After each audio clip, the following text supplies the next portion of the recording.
Hey guys, how's it going? Hope you're doing well. My name is Crown, and today I'm going to read you some very interesting stories that I hope that you're gonna love. And now, without further ado, let's go!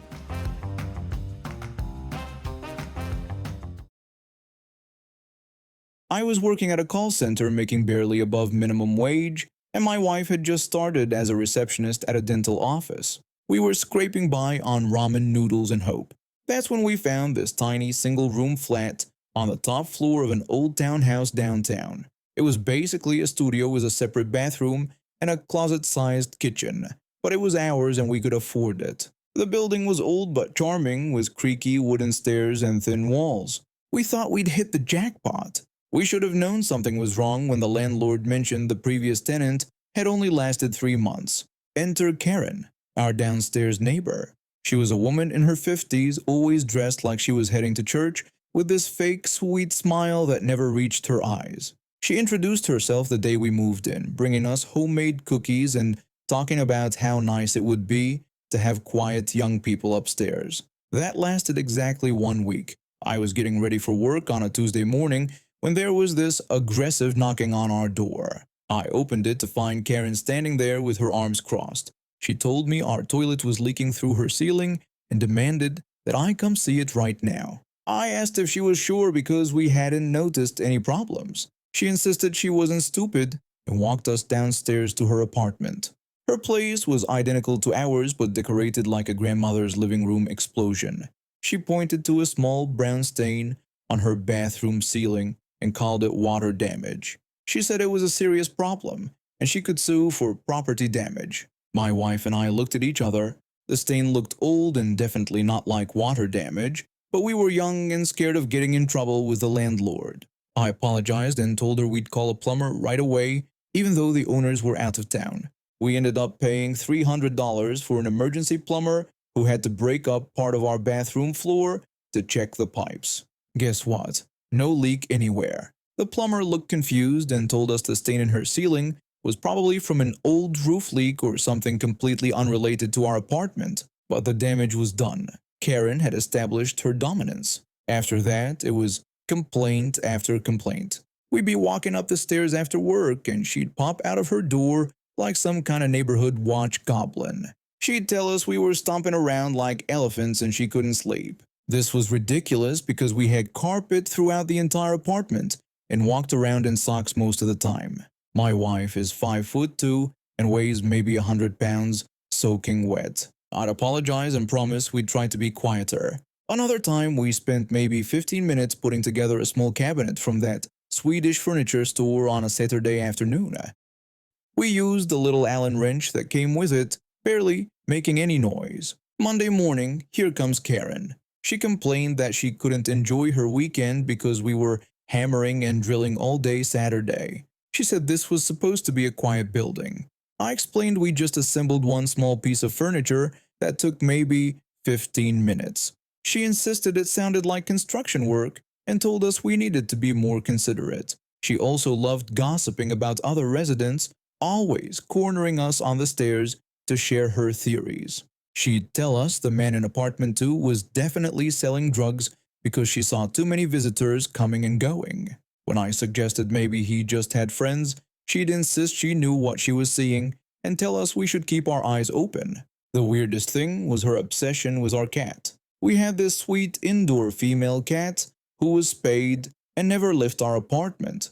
Karen had this mangy male cat that roamed the hallways and sprayed everywhere. One day she knocked on our door with the strangest request. She said she'd been thinking about our cats and how they would make beautiful babies together.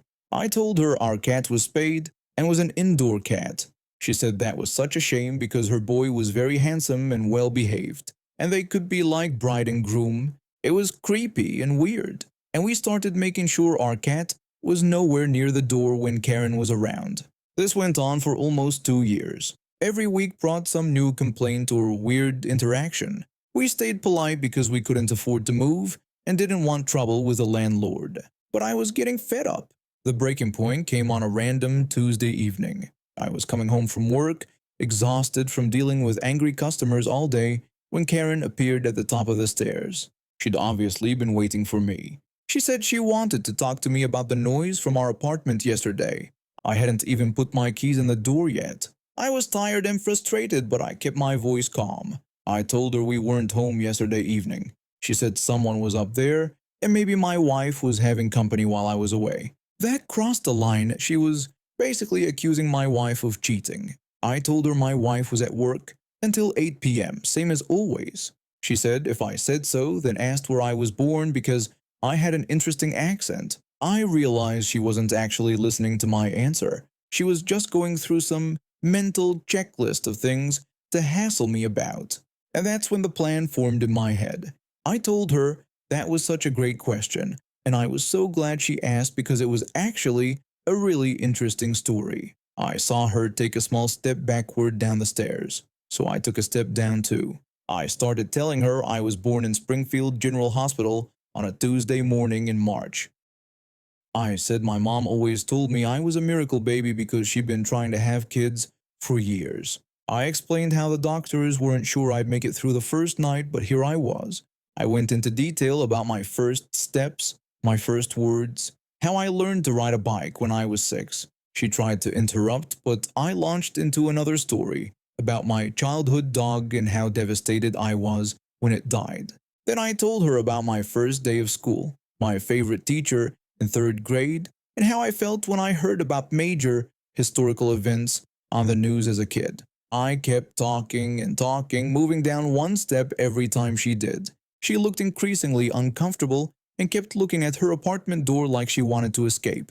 But every time she tried to say something, I'd get excited and start another tangent about some random memory from my past. I told her about my high school graduation, my first job, meeting my wife, our first date, our wedding day.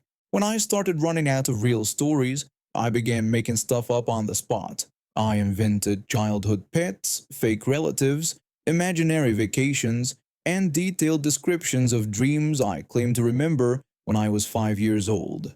This went on for almost an hour. By the time I finally let her go, we'd moved all the way down to the landing near her apartment door. I told her enthusiastically that this conversation was so great and she could expect more riveting tales from me in the future. The next time I saw her in the hallway, my face lit up and I jogged over to her like we were best friends. She immediately said she had urgent grocery shopping to do and practically ran away.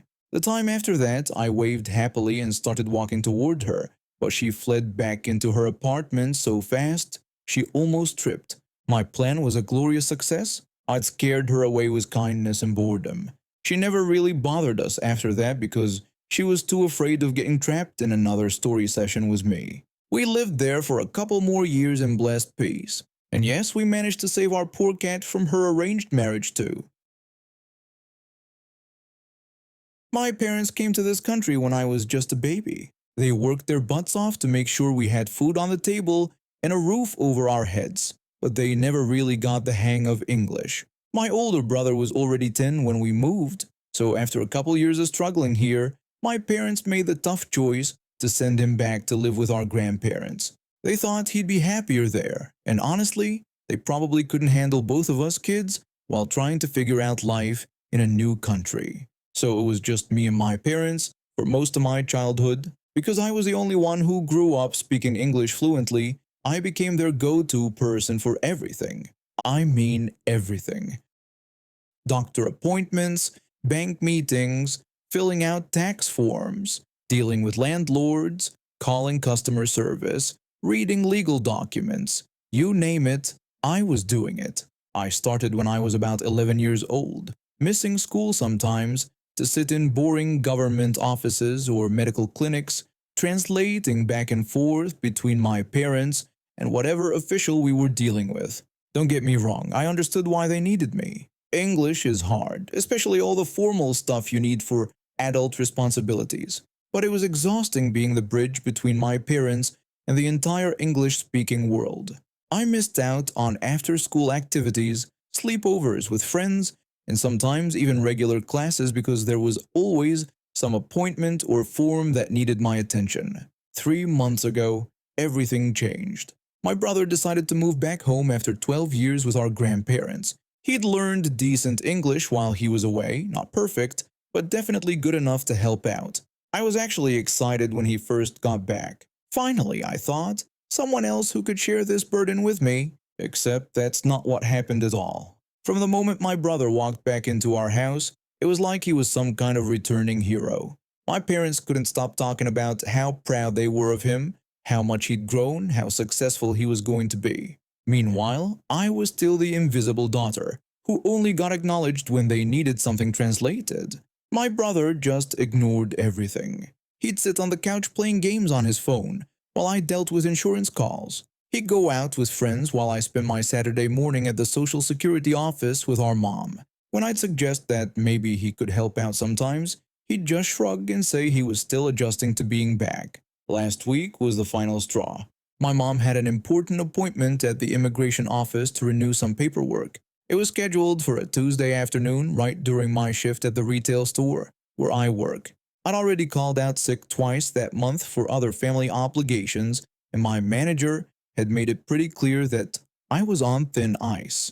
My mom told me she needed me to come with her on Tuesday for the appointment. I explained that I couldn't because I had to work, and suggested she ask my brother to go with her instead.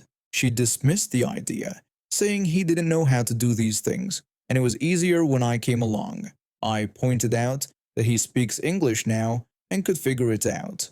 My dad jumped in, telling me not to be difficult and explaining that my brother was still getting used to being back. That's when I lost it. I've been holding in my frustration for months, and it all came pouring out. I told them I was tired of being forced to do this stuff for years while being treated like some tool they used whenever they needed to deal with English speakers. My dad accused me of being ungrateful, insisting that family helps without complaining. I shot back that family helps, but this wasn't helping anymore.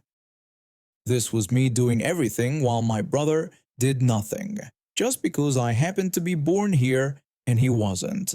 My mom tried to make me feel guilty by saying I didn't understand how hard it was for them. I exploded, telling them I understood perfectly because I've been dealing with it since I was 11 years old. I'd missed school, work, and time with friends to handle their appointments and paperwork, and now there was another adult in the house who could help, but they wouldn't even ask him because it was easier to keep using me. The room went quiet. My brother, who had been scrolling through his phone during this whole argument, finally looked up. He told me I was being really dramatic about the whole thing and that it wasn't his fault they trusted me more with important stuff. I asked him when was the last time they'd even given him a chance to help with anything like this. He said he just got back and was still figuring things out. He'd been here for 3 months, and I wanted to know how long it takes to figure out how to sit in a waiting room and translate basic conversations. After that argument, the atmosphere in our house became ice cold. My parents would barely speak to me except when they absolutely had to. My brother kept acting like I was overreacting and being selfish, but I stood my ground. I told them I wasn't going to be their automatic translator anymore, especially not when there was another perfectly capable adult in the house who could help. 2 days before my mom's immigration appointment, panic started setting in. My parents realized I was serious about not going, and my brother was suddenly faced with actually having to step up. My mom pleaded with me, saying I knew how to handle these things better. I told her that my brother would do fine, he was smart, he spoke English, and it was time he learned how to help the family too. When my dad worried about what would happen if something went wrong, I said they'd figure it out together just like every other family does. The morning of the appointment, I watched my brother reluctantly get dressed and grab the folder of documents. He looked nervous, which honestly made me feel a little bad. But I reminded myself that I've been doing this since I was a kid, and if 11-year-old me could handle it, 22-year-old him definitely could. They came home 3 hours later, and I could tell from their faces that things had gone well. My brother admitted that it actually wasn't that hard, and that the immigration officer was pretty nice and walked them through everything. My mom acknowledged that the appointment went smoothly and that my brother did a good job. I waited for a thank you or an apology, but it never came. Instead, my dad just nodded and mentioned they might need my brother to help with the bank next week. It wasn't the big dramatic moment I'd been hoping for, but it was something. My brother had proven to himself and our parents that he could handle these responsibilities. and for the first time in months, I hadn't spent my day off dealing with government paperwork. The next week, when they needed to call the insurance company about a billing issue, my mom actually asked my brother first. He grumbled about it, but he made the call. When they got a confusing letter from the tax office, my dad handed it to my brother before even looking in my direction. It's been a few weeks now and things are slowly shifting. I still help out sometimes, but it's not automatically assumed that I'll drop everything for every single issue that comes up. My brother has started taking on more of the translation duties. While he complains about it, I can tell he's getting more confident with each task. Yesterday, my mom needed someone to go with her to a doctor's appointment. When she asked me, I said I had plans with friends. She asked if I couldn't cancel, saying I knew how these things go. I simply told her to ask my brother instead. She looked surprised, like the thought hadn't even occurred to her.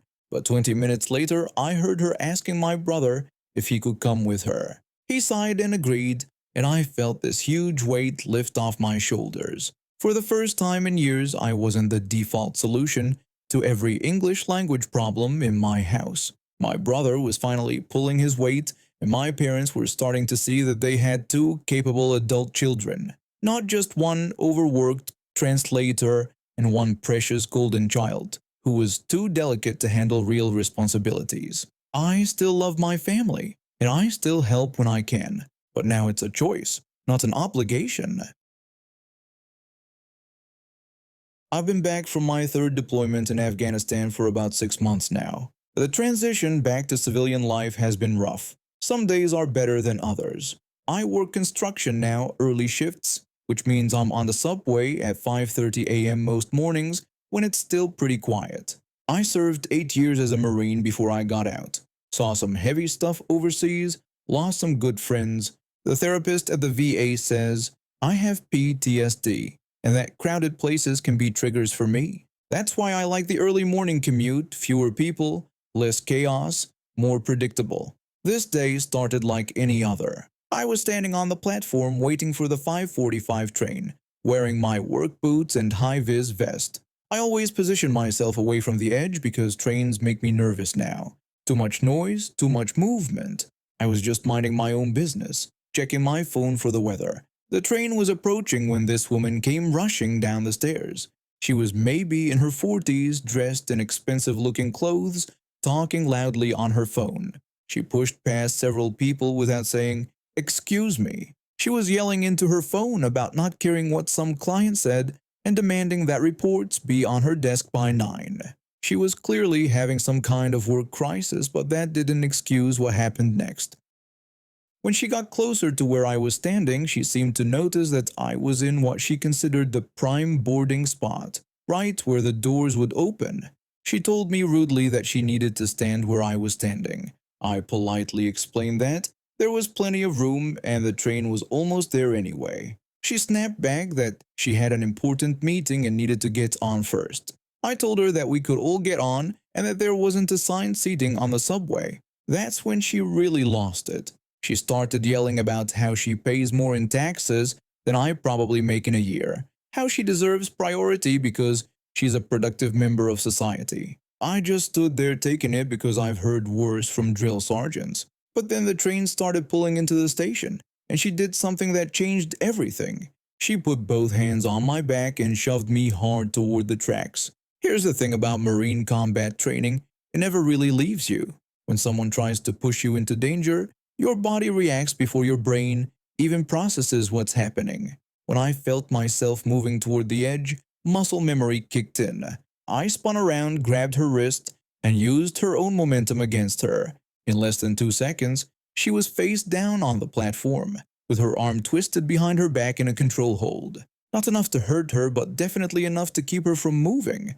She immediately started screaming for me to get off her, threatening to sue me and claiming this was assault. I told her that she had just tried to push me into a moving subway train, which was attempted murder. Other people on the platform had seen the whole thing.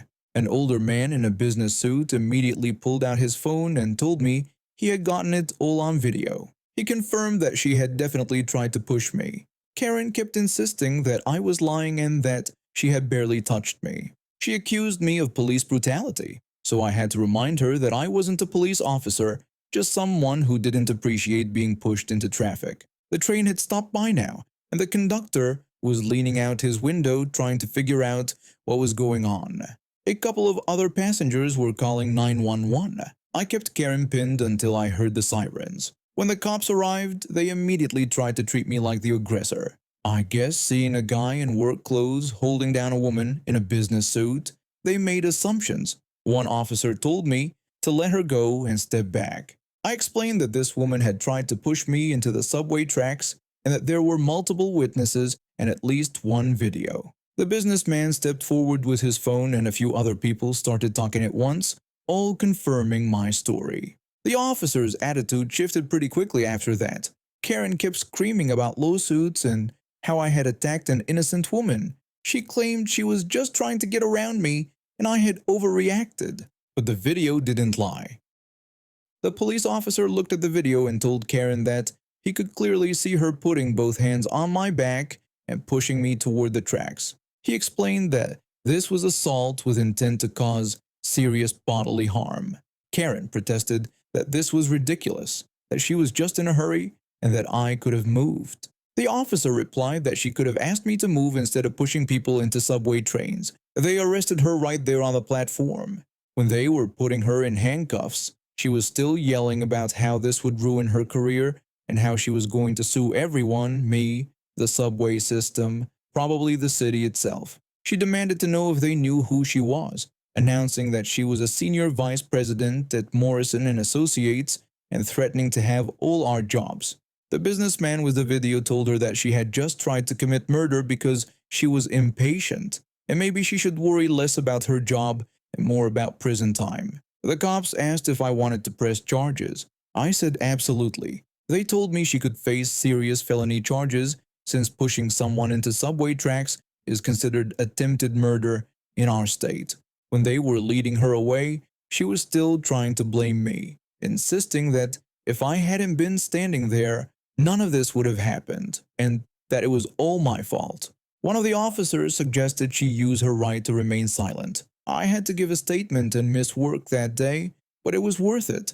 The businessman shared his video with me and the police. It clearly showed her looking around, seeing me in her spot and getting angry, and then deliberately shoving me with both hands toward the oncoming train. The story got picked up by local news because apparently she really was some big shot at a law firm. The video went viral on social media within hours. Turns out Morrison and Associates didn't appreciate having their senior vice president featured in a woman tries to murder stranger over subway spot news story. She was fired before her arraignment. The charges stuck to attempted assault in the first degree with intent to cause serious physical injury. Her lawyer tried to argue it was just a momentary lapse in judgment due to work stress, but the prosecutor pointed out that work stress doesn't typically involve trying to push veterans into moving trains. She ended up pleading guilty to avoid trial and got 2 years in prison plus community service. Her law license was suspended pending review by the State Bar Association. Last I heard, she was trying to get a job as a paralegal, but most firms wouldn't touch her after the whole thing became public. Her important meeting that morning was probably a lot less important than the 8-year prison sentence she was originally facing. I still take the early train to work. Same spot on the platform too. But now other regular commuters know my story, and I've never had anyone try to push me anywhere since. I started where I work right after college as a junior analyst and slowly worked my way up to a senior position. The company culture was always pretty relaxed. We focused on getting our work done rather than worrying about petty rules. Our old manager was great. He trusted us to dress appropriately and never micromanaged. When we looked professional enough for client meetings and weren't showing up in flip-flops, nobody cared if you wore a polo shirt or khakis. It was a kind of place where you could focus on actually doing your job instead of stressing about whether your outfit met some arbitrary standard. Then our manager got promoted to regional director and corporate sent us a replacement. This new guy had a reputation for whipping departments into shape at other branches. I should have seen the red flags when he spent his first day walking around the office with a notebook writing things down and shaking his head disapprovingly. On Friday of his first week, we all got an email that made my blood pressure spike. After reviewing our current workplace standards, I've noticed significant deviation from company policy. Effective immediately, the dress code outlined in the employee handbook will be followed verbatim written. No exceptions will be made. This is non-negotiable. Anyone not in compliance will be written up. Regards, manager. I stared at my computer screen for a solid minute. Verbatim? I couldn't even remember the last time I'd seen our employee handbook. It was probably buried in some drawer somewhere, covered in dust. My cubicle neighbor leaned over and asked if I had seen the email. I told him yeah, but wondered what the manager meant by verbatim and what the handbook actually said. My neighbor admitted he had no clue and thought he'd thrown his copy away when he moved desks last year. I decided to dig through my filing cabinet until I found my copy of the employee handbook. The thing was ancient. The cover had a picture of people using computers that looked like they weighed 50 pounds. I flipped to the dress code section and my jaw dropped. The policy was incredibly specific and completely outdated. For men, it required a dress shirt, tie, slacks, and jacket. Not just any jacket, it specifically mentioned suit jackets. For women, it mandated knee-length skirts, nylons, blouses, and closed-toe shoes. No exceptions, no alternatives listed. This was insane. Half our office lived in polo shirts and khakis. Some of the women wore pants every single day. Nobody owned nylons anymore. This wasn't 1995. But you know what? If our new manager wanted us to follow the handbook exactly written, that's exactly what we were going to do. I spent my weekend shopping for the first time in years. I bought 3 new ties, dug my old suit jackets out of the back of my closet, and made sure I had proper dress shirts. If this guy wanted to play games, I'd show him how the game was played. Monday morning, I walked into the office wearing a full suit and tie. I felt ridiculous. I hadn't dressed like this since job interviews, but I made sure everything was perfect according to the handbook. The reaction was immediate. People started staring the moment I walked through the door. The receptionist looked surprised and asked if I was dressed up for a job interview. I told her nope, I was just following the dress code exactly written in the handbook. Her eyes went wide when she realized what I was doing. By Tuesday, word had spread. Half the office had gone home and actually read the employee handbook for the first time in years. The results were hilarious and terrifying at the same time. One of my female co-workers showed up in an outfit that looked like it belonged in a 1980s business magazine. She'd found an old skirt suit with shoulder pads that could have been used for body armor. In August heat, she was also wearing nylons and closed-toe pumps. She complained that she felt like she was playing dress-up in her mom's closet. I told her to at least be glad she found clothes that fit the requirements, then pointed toward another co-worker who had clearly raided his wedding attire. He was wearing a full tuxedo because, technically, it met all the handbook requirements for men's clothing. When I asked him about his outfit choice, he explained that the handbook said dress shirt, tie, slacks, and jacket, but didn't specify what kind of jacket. By Wednesday, our office looked like a museum exhibit. Another guy had shown up wearing suspenders with his suit because the handbook specifically listed them as acceptable accessories. The women were all suffering in the summer heat, forced to wear long sleeves and nylons, while the men weren't allowed to remove their jackets even while sitting at their desks. Our manager walked around that morning with a satisfied smirk, like he'd won some kind of victory. He clearly thought he'd taught us all a lesson about following rules. He told everyone he was glad to see we were finally taking workplace professionalism seriously. But his satisfaction didn't last long. By Thursday afternoon, people were getting genuinely angry. The office temperature felt like a sauna because nobody could dress appropriately for the weather. Productivity was down because people were uncomfortable and distracted by their ridiculous outfits. That's when Karen from Human Resources got involved. She'd been fielding complaints all week from employees who were overheating and miserable. Karen told the manager that things were getting out of hand and that she'd had 6 people file formal complaints about hostile working conditions. The manager dismissed her concerns, saying the employees were just being dramatic and that professional dress codes existed for a reason. Karen wasn't buying it. She told him that Professional dress codes from 1997 didn't make sense in 2023 and suggested he look around at half his staff sweating through their clothes while the other half looked like they were going to a costume party. The manager tried to stand his ground, but Karen wasn't having it. She'd done her homework and discovered that the outdated dress code was actually putting the company at legal risk. Forcing employees to wear inappropriate clothing for the working conditions could be considered creating a hostile work environment. By Friday, we got another email. After consulting with human resources, we're clarifying our dress code policy.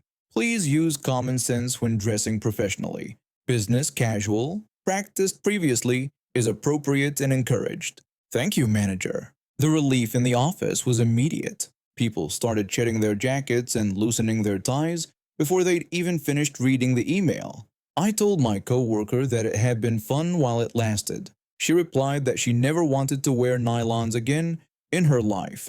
The manager tried to act like the whole thing had never happened. He stopped carrying his notebook around and never mentioned dress codes again. My house sits right at the corner where the school bus picks up all the neighborhood kids. When we first moved in, I actually liked this setup. I could keep an eye on my two kids while they waited, and it made me feel better knowing other parents were around too. Some parents would park their cars down the street and wait, others would stand with their children, and some just let their kids wait alone.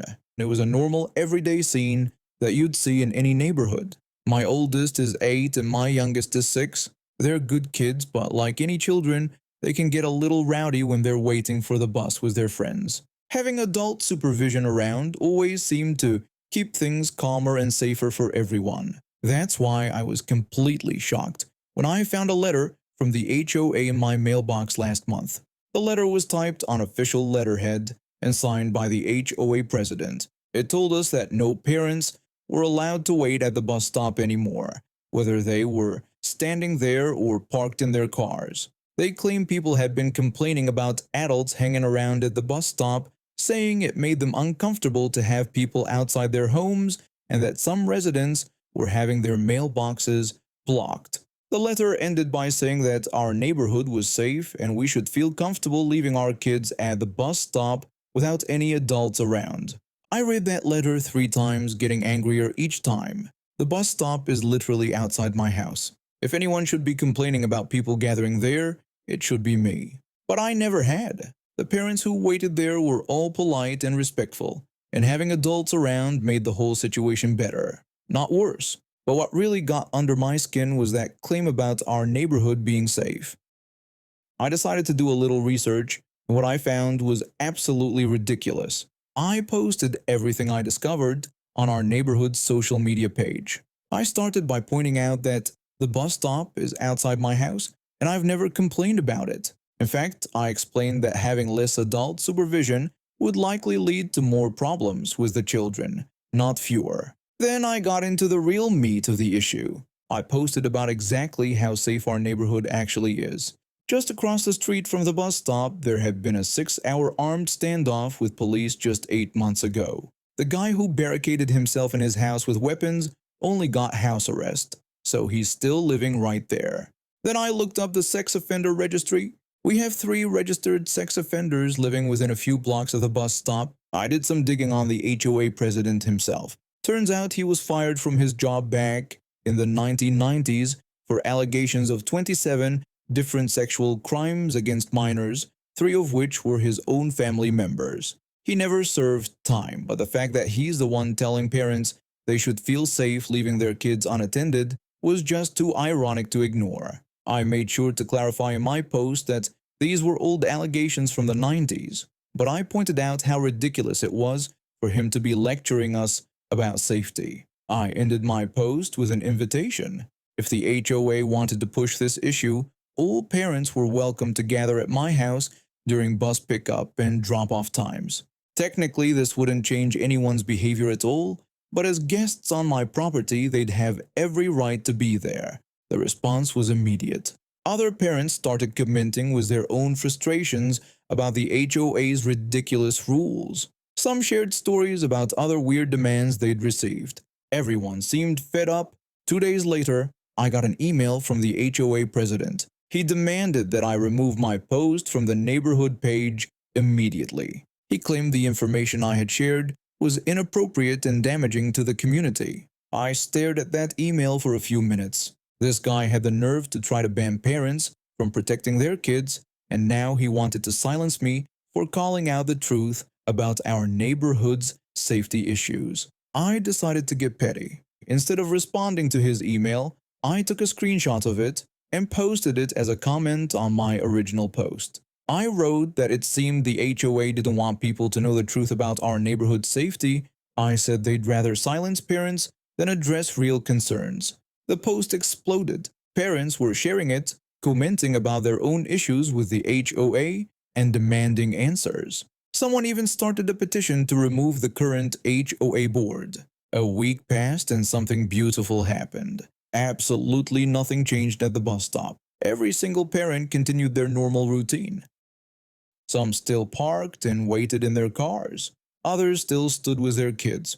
I continued to keep an eye on things from my front yard.